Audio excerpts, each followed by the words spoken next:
ولا تحسبن الله غافلا عما يعمل الظالمون إنما يؤخرهم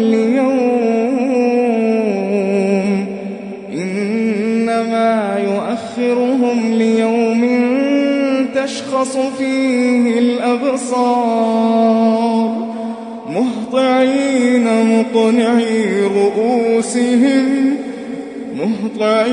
مقنعي رؤوسهم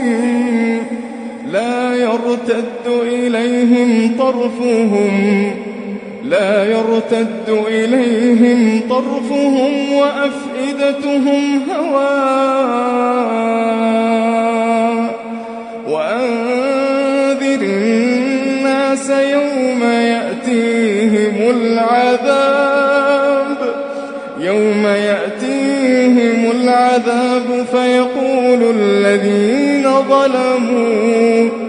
فيقول الذين ظلموا ربنا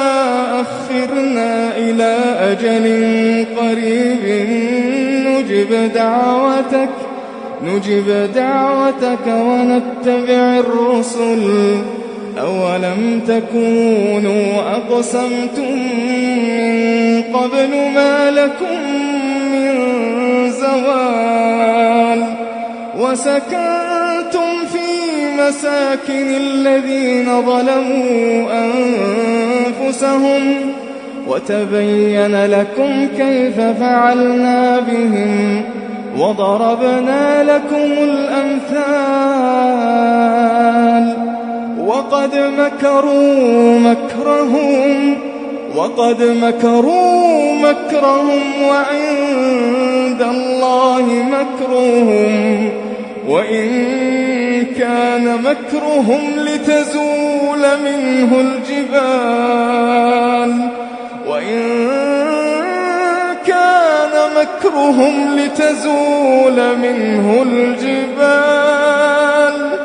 فلا تحسبن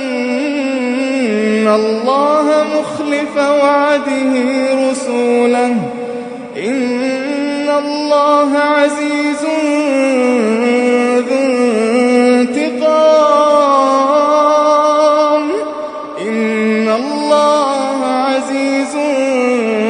ذو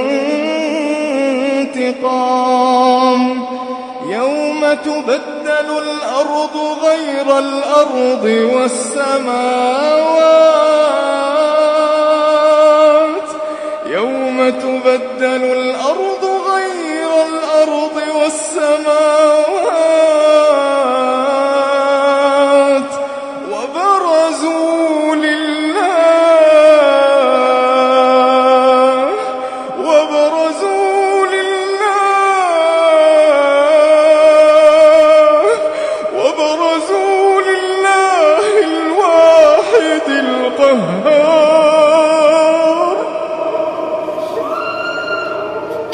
وبرزوا لله الواحد القهار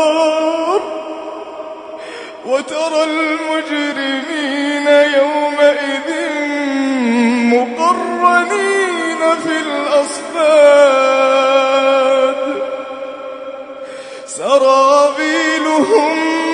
من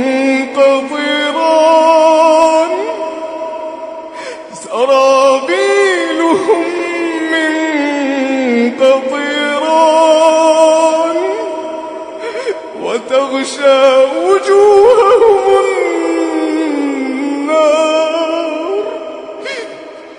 وتغشى وجوههم النار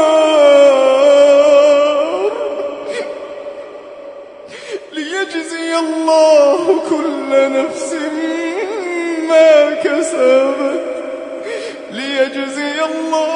كل نفس ما كسبت إن الله سريع الحساب هذا بلاغ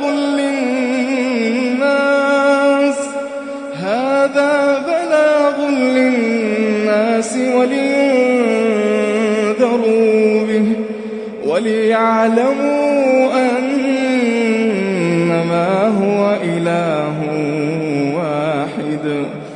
وليعلموا أنما هو إله واحد وليذكر أولو الألباب.